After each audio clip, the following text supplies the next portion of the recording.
ભગવાનને થોડા કાલાવાલા કરી લીધા છે. તો આજે આ વિડીયો હું સવારે અપલોડ કરું છું, કારણ કે ડેઈલી મારા વિડીયો સાંજે 8 વાગે અપલોડ થતા હોય છે, પણ આજે હું આ વિડીયો અત્યારે સવારે નાખું છું, કારણ કે તુલસી વિવાહનો છે વિડીયો, તો થયું કે આજે સવારે નાખી દઉં છું. બાકી તો મારા ડેઈલી સાંજે 8 વાગે વિડીયો આવે છે.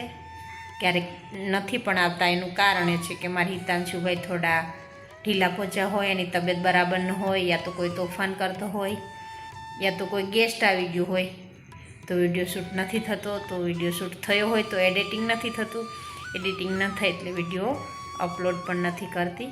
તો ક્યારેક નથી પણ થતું, તો એ બદલ સોરી. પણ આજે હું આ વિડીયો સવારમાં નાખું છું. તો ચાલો વિડીયોમાં આગળ બન્યા રહે.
હેલો દોસ્તો, રાધે રાધે. રાધે એક બ્લોગમાં તમારા બધાનું સ્વાગત છે. ને કેમ છો? બધા મજામાં જશો.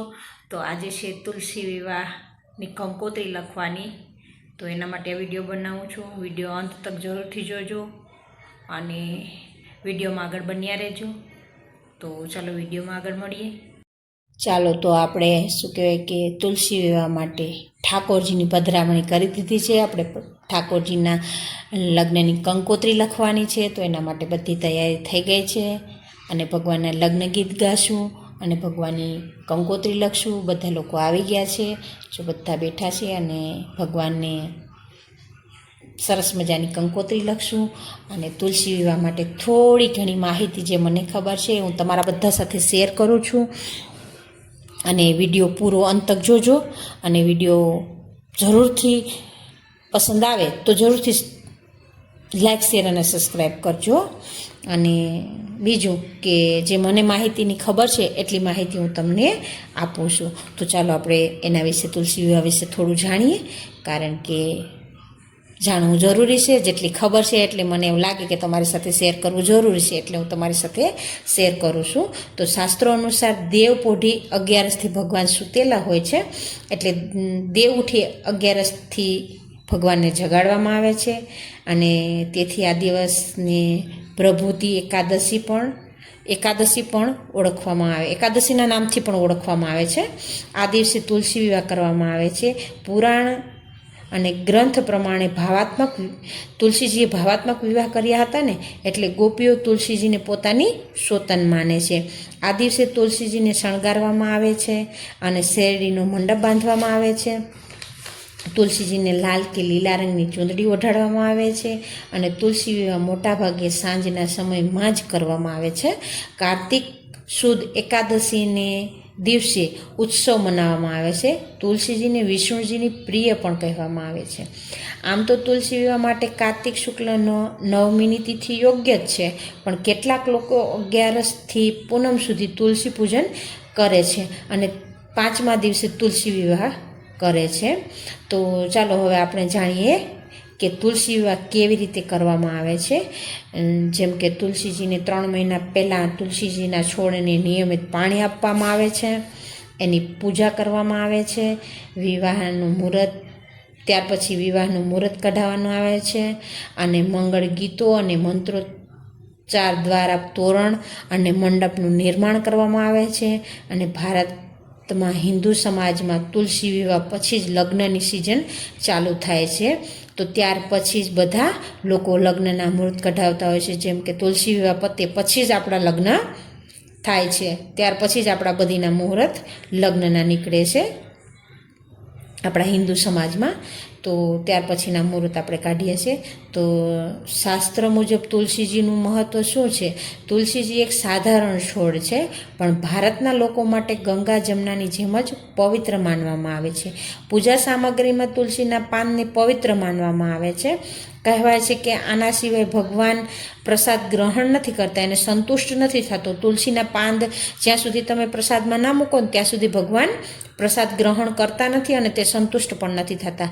જેમ કે આપણે સત્યનારાયણની ભગવાનની કથા કરીએ છીએ ત્યારે ખબર જ છે કે બધા પ્રસાદની અંદર આપણે તુલસી પાન મૂકવામાં આવે છે, કારણ કે એ ભગવાનનું પ્રિય છે અને ત્યાં સુધી ભગવાન પ્રસાદ ગ્રહણ નથી કરતા. અને ભગવાનને કદાચ તમે પ્રસાદી ધરાવો છો ને તો એને સંતુષ્ટ નથી થતો. જેમ આપણને ક્યારેક એવું થતું હોય ને કે જેને છાશની ટેવ હોય, દૂધની ટેવ હોય, જ્યાં સુધી એ છાશ કે દૂધ ના પી તો એને સંતુષ્ટ ના થાય.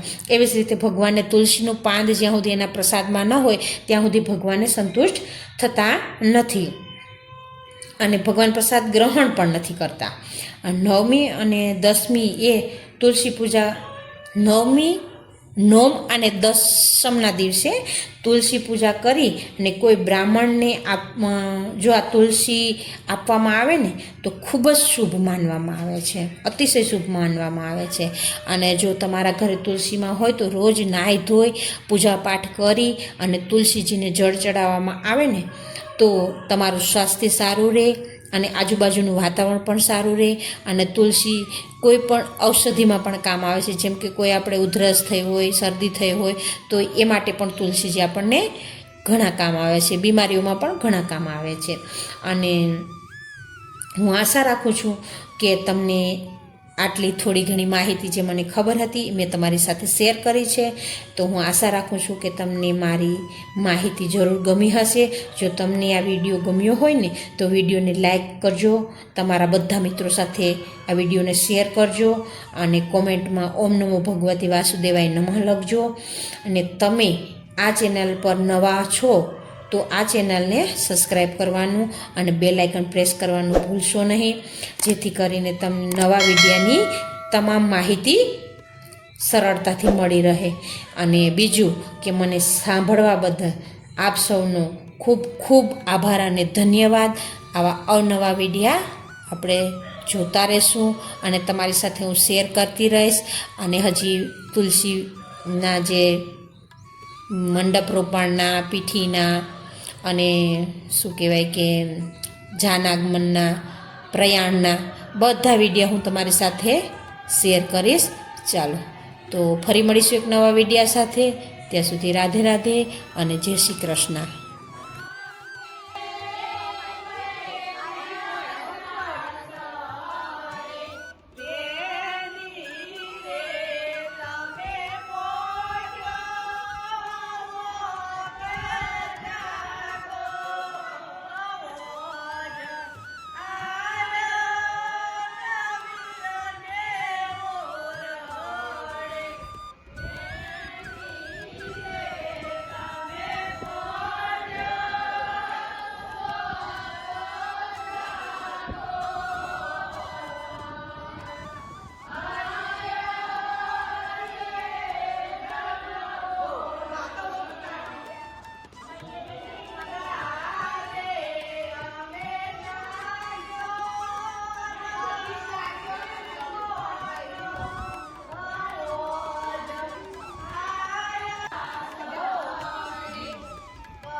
જે કરો આમ કરો પેલા આમ કરો એક પાટું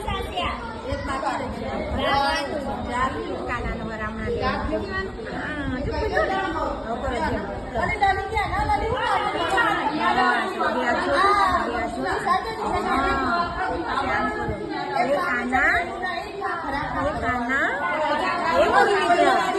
રાધા ક્યાં છે તારી રાધા